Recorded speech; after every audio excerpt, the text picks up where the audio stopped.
প্রতি বছরের মতো এবারও চৈত্র মেলা উপলক্ষে শকুন্তলা রোড এলাকায় এইভাবে আগরতলা পল্লী বিদ্যুৎ থেকে ছোটো ব্যবসায়ীদেরকে জায়গা দেওয়া হয় ব্যবসা করার জন্য। তারা প্রতি বছরই একটা অপেক্ষা থাকেন, আশায় থাকেন। তো আমরাও প্রায় ৩ শতাধিক ব্যবসায়ীকে এই রাস্তায় বসা শুরু করে দেওয়া হবে। আজকে থেকে কম দেওয়া হবে।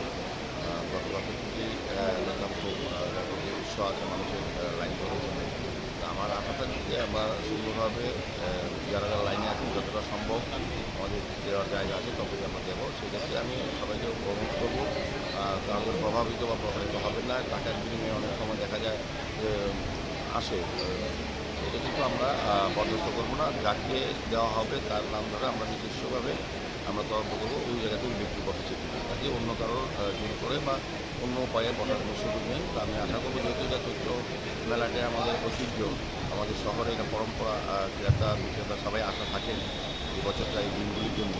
তো এই কদিন ধরে যে মেলা চলবে যাতে শান্তি শৃঙ্খলা বজায় থাকে এবং সুস্থভাবে যাতে ক্রেতা বিক্রেতার সম্পর্ক বজায় রেখে চৈত্র মেলাটি উপভোগ